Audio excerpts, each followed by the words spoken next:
So it's my pleasure today to introduce Michaela Czerkies. But before we get to her, we have a couple of 3 quotes that she's chosen to introduce her talk. Let's go to the quotes, please. Laura, are you ready? Yes, I am. I got my hair loose in time too. Okay, number 1. Activism is the rent I pay for living on the planet, and that's by Alice Walker. The second is never doubt that a small group of thoughtful, committed citizens can change the world. It's indeed the only thing that ever has, Margaret Mead. Very true. If you want, I'll read number 3. No, Fiona's got that. Okay. Thank you, Laura. Okay. Thank you. When I dare to be powerful, to use my strength in the service of my vision, then it becomes less and less important whether I am afraid. The great Audre Lorde. Thank you, readers. So it's wonderful to have our speaker today, Michaela.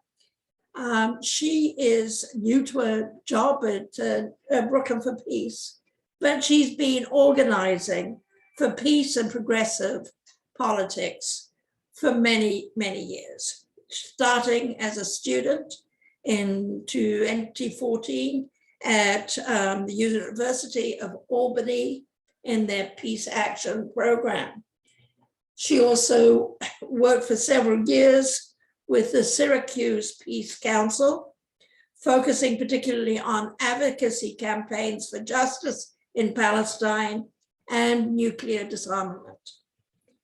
She has additionally been involved in efforts to cut US military spending and to promote diplomatic US policies toward Yemen, Iran, and Afghanistan. And now we're just delighted to hear from Michaela and all she's going to be doing at Brooklyn for Peace. Michaela.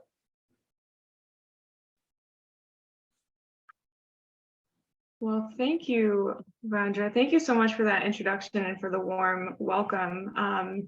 And just a big thanks to Brooklyn Ethical for inviting Brooklyn for Peace to speak with you all once again. It's such a pleasure to meet folks, and I hope that another time in the not too distant future, we can be together in person so that we can actually chat before and after the program and I can actually properly meet people. But this is really such a pleasure. I want to start by sharing a bit about the history of Brooklyn for Peace and how our organization came about for folks who may not already be familiar, as this talk is about the past, present, and future of Brooklyn for Peace, or building the peace movement in Brooklyn. So Brooklyn for Peace was founded, as Vandra said, in 1984 as Brooklyn Parents for Peace in response to the US invasion of Grenada. Our earliest initiatives included organizing local opposition to the Staten Island home port for nuclear-capable cruise missiles and the US intervention in Central America. BFP then mobilized local opposition to the 1991 Gulf War while fighting to preserve welfare, Medicaid, and public education in New York City throughout the 1990s. After the terrible events of September 11th, 2001, BFP reached out to affirm our sense of community and to oppose a military response to that tragedy. We called for compensation for civilian victims of US bombing in Afghanistan. We also organized against the detention of immigrants arrested without charges in the wake of 9/11 and advocated for the protection of our civil liberties. And in the years following, BFP sought to limit military recruitment in public schools and to inform students of non-military alternatives.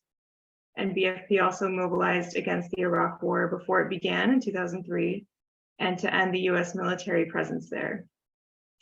And we previously hosted an annual Brooklyn Peace Fair, which combines public awareness activities with culture, the arts, and experts in political fields. And since 2013, we've hosted the Pathmakers to Peace Gala, which I'll talk a little bit more about later on. So our mission presently is to eliminate war and the social injustices that are its causes. Through active education, we empower our community and ourselves to be a productive force in securing a peaceful future for generations to come by building a world where peace is the first response to conflict. We promote US policies based not on coercion and violence, but on peace, justice, democratic advancement, human rights, and respect for international law.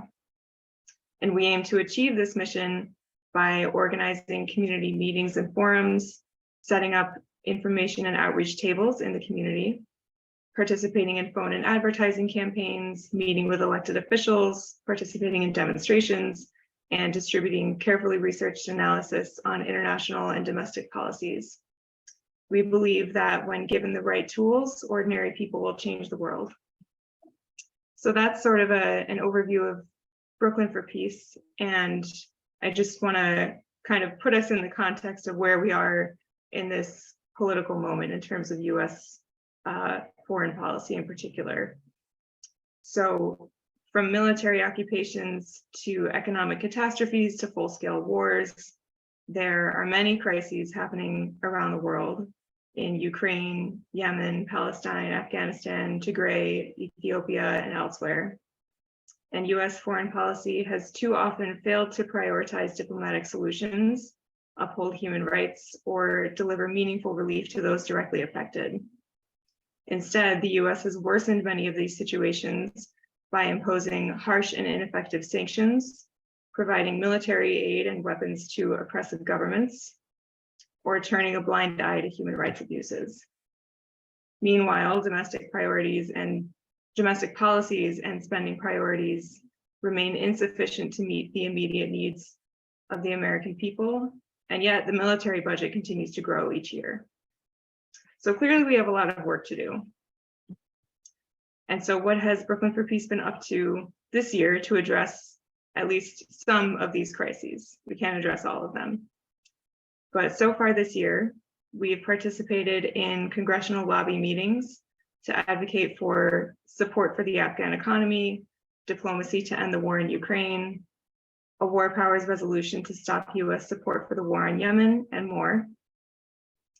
We've held 5 Zoom forums with expert speakers on some of these topics. In March, we had Phyllis Bennis of the Institute for Policy Studies and Joseph Gerson of the Campaign for Peace, Disarmament, and Common Security address the Russian invasion of Ukraine and US policy and challenges faced by the peace movement. In July, Bill Hartung of the Quincy Institute for Responsible Statecraft spoke on the surging US military budget and what we can do about it. In October, world-renowned economics professor Jeffrey Sachs spoke on the pathway to a negotiated peace in Ukraine. And soon after that, Daniel Ellsberg addressed the danger of nuclear weapons in the new Cold War and opportunities for nuclear disarmament in the wake of Russia's invasion of Ukraine. And we followed those 2 forums with a discussion session to allow community members and folks in other areas, because it was over Zoom, so anyone could plug in, to allow them an opportunity to share ideas, perspectives, and actions regarding how the US can promote peace in Ukraine and avoid nuclear catastrophe. And just the other week, Sandra Tamari of the Adala Justice Project and Beth Miller of Jewish Voice for Peace Action discussed US policy toward Palestine and Israel and how grassroots activists can organize for justice. And so if any of those forums are of interest to folks, the recordings of all of them are available on Brooklyn for Peace's YouTube channel. And so over this spring, Brooklyn for Peace members also organized outreach tabling and built support for the Poor People's Campaign, Moral March on Wall Street and mass meeting in New York City in April, as well as for their June 18th March on Washington and to the polls. And we participated in both events. As an active member of the Move the Money New York City Coalition, we continue to push for a city council resolution calling for the federal government to move funds away from war spending and towards human needs in our community. We've also set up outreach tabling at several street fairs and festivals over the fall, where we had our penny pole, which if folks aren't familiar with the penny pole, it's sort of a cardboard box with plastic tubes going up and down that looks sort of like a bar graph. And each tube is labeled with an area of the federal discretionary budget. So each tube is labeled with something like housing, military, environment, etc. And folks who come up to the table take pennies that represent federal tax dollars and drop them into the tubes based on how they would spend that money if they were in Congress, dividing up the federal discretionary budget. So it's a really fun and engaging activity, and we always take the results at the end of each street fair and turn them into percentages and put it in a pie chart to illustrate what the community would like our tax dollars to be spent on. Because currently over half of the federal discretionary budget is spent on the military. And every time we do this penny poll, the community shows us a very different picture of how they would like our tax dollars to be spent. And usually the military gets the smallest piece of the pie. And then we take that information and use it in lobby meetings. We put it on a flyer that we hand out, etc. And throughout the summer and fall, Brooklyn for Peace members were on the street nearly every Saturday in front of the Brooklyn Central Library at Grand Army Plaza to hand out flyers and fold banners calling for a ceasefire and negotiations to end the war in Ukraine. These outreach efforts have been very successful opportunities to engage with the public and meet and recruit some new folks. And currently, just to expand a little more on our work on promoting peace in Ukraine, in addition to the Saturday outreach tabling, we have a petition urging members of Congress to push for a ceasefire and negotiations to end the war. And I can actually put the link to that petition in the chat. And we also sent a letter to Brooklyn members of Congress in October, urging them to demand that our government immediately begin using its considerable leverage to seek a negotiated peace in Ukraine. And so the letter is similar to the petition, but we expanded on the threat of nuclear war and the need to prioritize a diplomatic settlement over military aid. And we'll be following up to pursue meetings with those members of Congress and their offices in the coming months. And we'll be circulating the letter for fellow community organizations to sign on to. And so if there are folks who are interested in supporting this campaign, there are some easy ways to participate. Folks can sign and share the petition online. You can follow Brooklyn for Peace on social media and share our posts about this. And we could use help finding additional outreach and tabling opportunities, because as we head into the colder months, we won't be continuing our Saturday vigils at Grand Army Plaza, but we are looking for indoor events and venues where we can do outreach and gather petition signatures, because we want to continue to engage with the community on this and build support within Brooklyn for finding a diplomatic settlement to end this war before more people are killed. If you're otherwise interested in getting involved in the campaign or supporting it in some way, we welcome folks to plug in however you'd like. So I'll put Brooklyn for Peace's email in the chat. And so that's where we were, where we are, and now some thoughts on where we hope to go, how we hope to move forward in terms of building the peace movement within Brooklyn. Not on a specific issue, but just a bit more broadly. And I want to first say that none of these ideas that I'm going to share are like groundbreaking new ideas. These are things that I think a lot of us in Brooklyn for Peace and in the peace movement generally have been discussing for a long time. And I think it's just a matter of putting them into action. So I just want to mention a few things that have come up within Brooklyn for Peace a lot since I've been involved, and I'll weave in some of my personal thoughts on this as well. So first, we know that there is fertile ground for building stronger relationships with fellow community organizations, especially over the connections between the issues that we each address. So for example, Brooklyn for Peace members have long sought to work together more closely with the climate movement, given the urgency of the issue and the fact that the US is the world's largest emitter of greenhouse gases.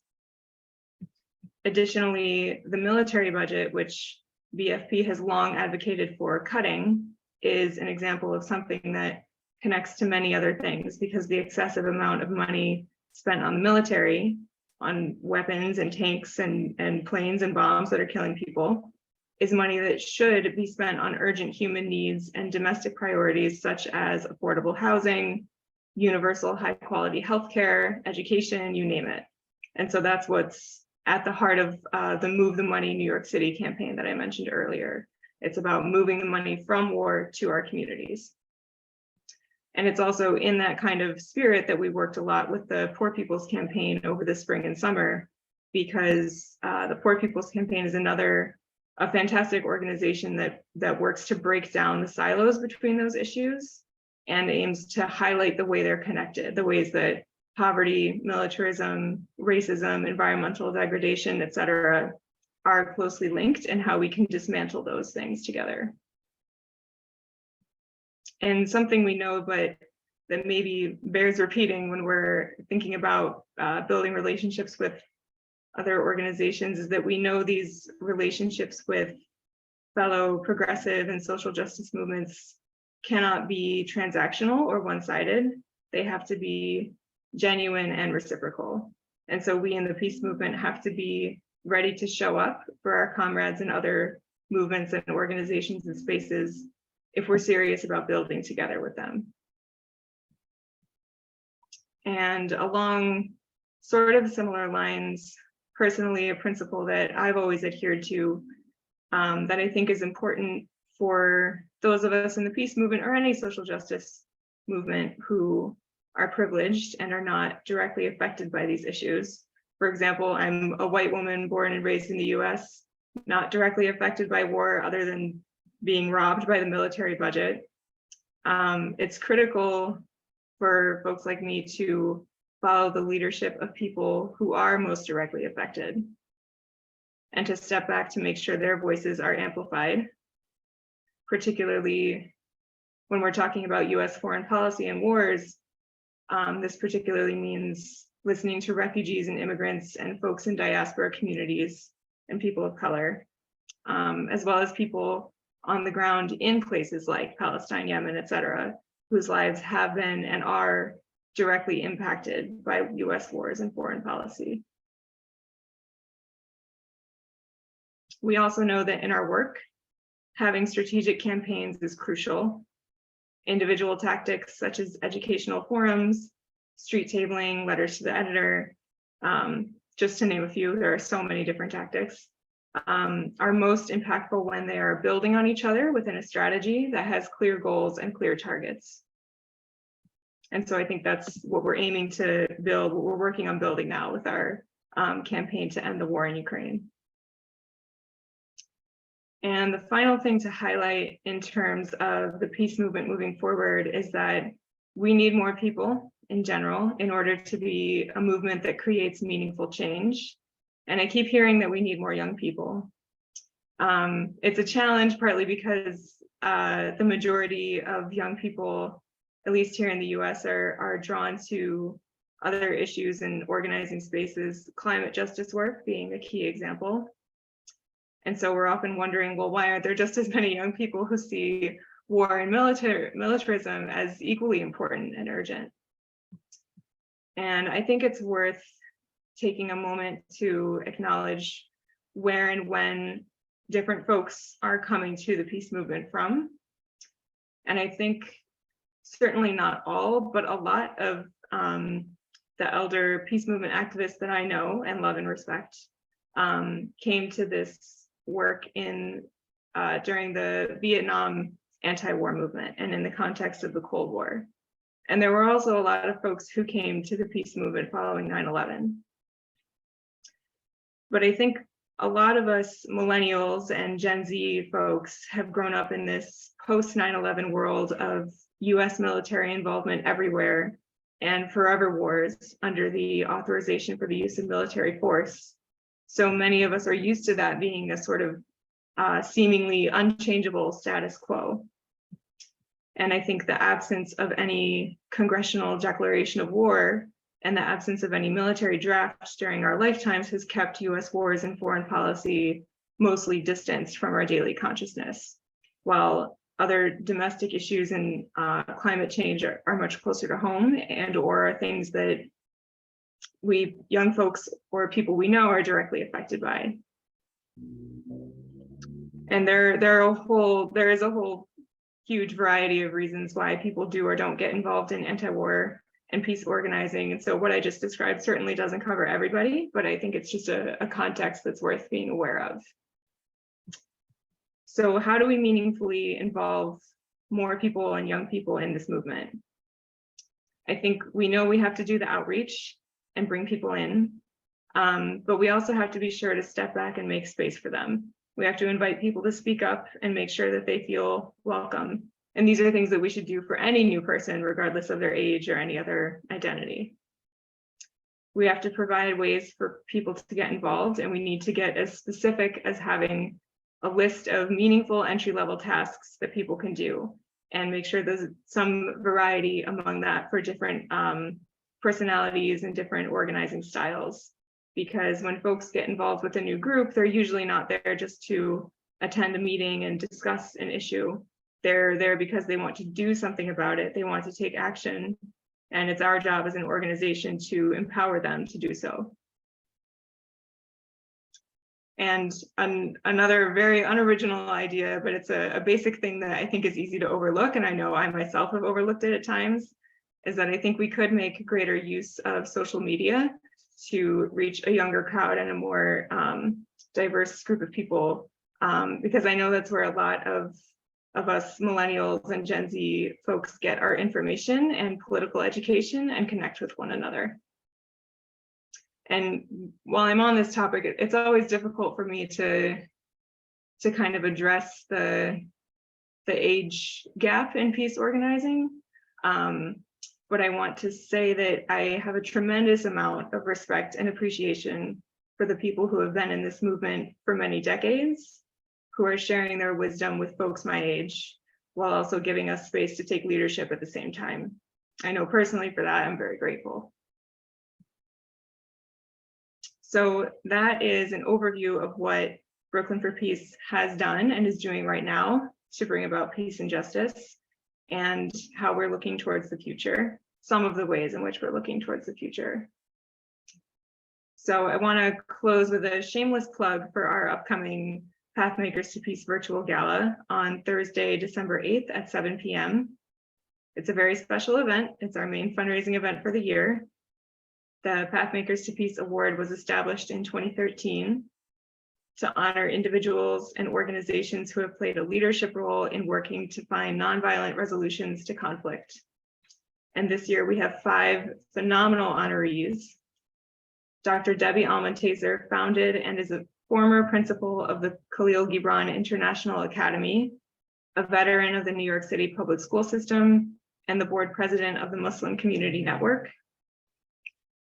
Phyllis Bennis directs the new internationalism project at the Institute for Policy Studies, focusing on Middle East, US wars, and UN issues. Reverend Dr. Herbert Daughtry was the national presiding minister emeritus of the House of the Lord Churches, serving from 1959 to 2019. Bev Grant is an American musician, photographer, filmmaker, and activist based in New York City.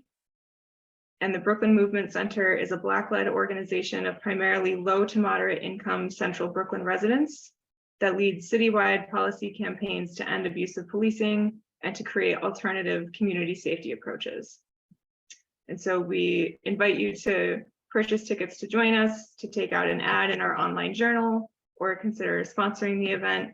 And all the information is at the link that I am dropping in the chat.